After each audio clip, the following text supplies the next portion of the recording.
दोस्तों एक बार पुनः स्वागत है आपका मेरे YouTube चैनल में। तो आज हम एक प्रश्न का निपटारा करने के लिए जा रहे हैं। वो प्रश्न है, प्रथम कोटि की अभिक्रिया को समझाइए और इसके लिए दर स्थिरांक ज्ञात करने का व्यंजक उत्पन्न कीजिए। ठीक दोस्तों, यदि आप हमारे चैनल में नए हैं तो प्लीज़ चैनल को सब्सक्राइब कर दीजिए। अब इसका उत्तर की शुरुआत करते हैं हम।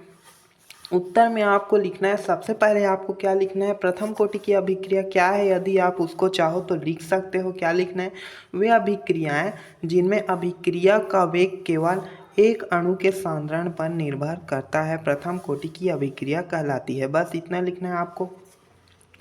अब यहाँ पे दर स्थिरांक या वेग समीकरण, यहाँ पे दर स्थिरांक भी बोल सकता है आपको प्रश्न में, या वेग समीकरण भी बोल सकता है। तो इनमें से कोई एक लिख लीजिए आप। अब यहाँ पे आपको लिखना है, माना किसी पदार्थ ए की प्रारंभिक सांद्रता ए है। क्या बोल रहा है, माना किसी पदार्थ ए की, यहाँ ए है, ए से एक, ए क्या है अभिकारक और बी क्या है उत्पाद। यहाँ से ए अभिकारक से बी उत्पाद बन रहा है। ठीक, माना किसी पदार्थ ए की प्रारंभिक सांद्रता ए है तथा टी समय पश्चात इसका एक भाग उत्पाद में परिवर्तित हो जाता है, तो अब इसका ए माइनस एक भाग शेष रहता है।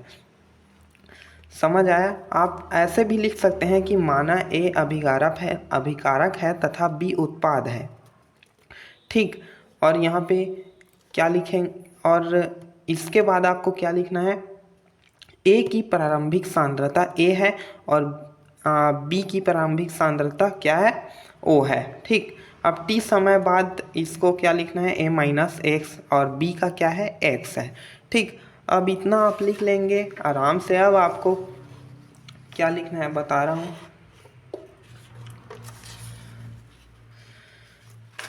अब इसके बाद आपको लिखना है,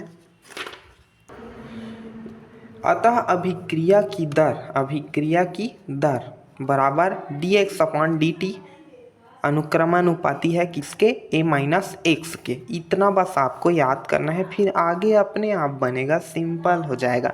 इसको बस याद कर लीजिए आप। ठीक दोस्तों, अब dx अपॉन dt है वो यहाँ पे आ गया।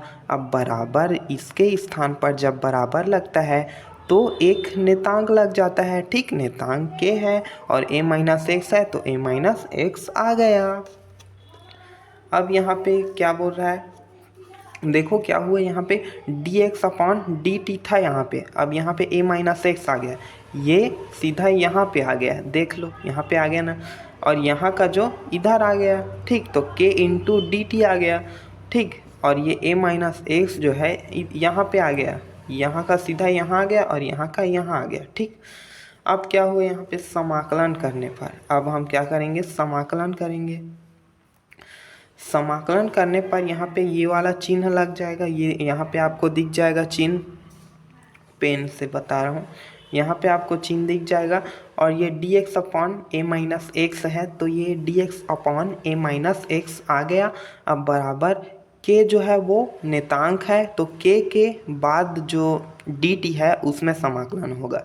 ठीक, अब यहाँ पे आपका क्या आ गया, माइनस लॉग ई।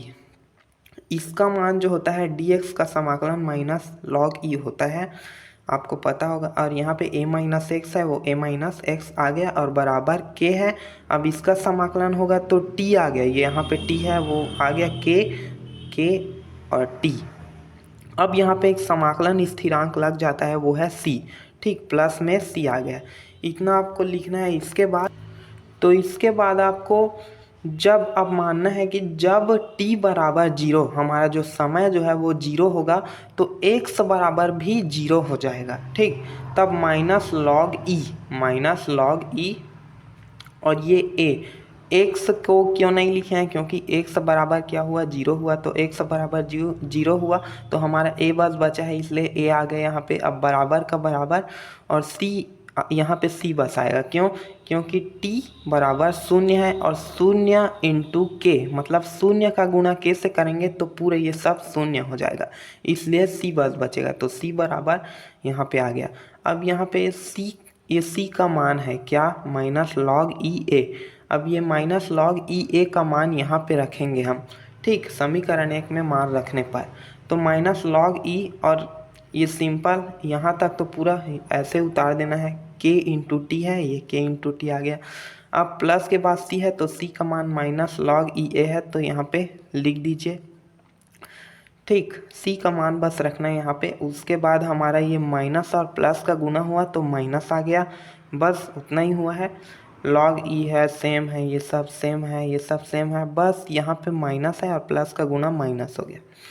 अब के इंटू टी ये सीधा इधर आ जाएगा। ठीक, ये आ गया यहाँ पे। अब बराबर जो है यहाँ पे ये माइनस जो है वो प्लस में आ जाएगा, तो लॉग ई ए। ठीक, अब यहाँ पे जो क्या बचा हमारा, माइनस लॉग ई ए माइनस एक्स, वो यहाँ पे आ गया।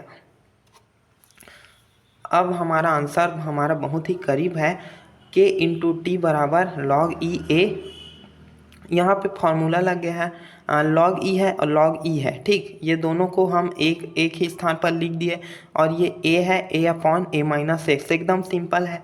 ठीक, अब के है बराबर टी जो है इधर गुणा में था, तो अब इधर आया तो क्या हो गया, भाग में आ गया। और लॉग ई का मान क्या होता है, 2.303 लॉग 10। ठीक, तो लॉग ई का मान यहाँ पे आ गया आपका 2.303 लॉग 10 अपॉन टी। टी यहाँ पे था वो सीधा इधर आ गया, और ये जितना भी यहाँ पे उतार दिए हैं सेम का सेम। तो यहाँ पे आ गया आपका आंसर, जो क्या है प्रथम कोटि का है ये, ध्यान दीजिए।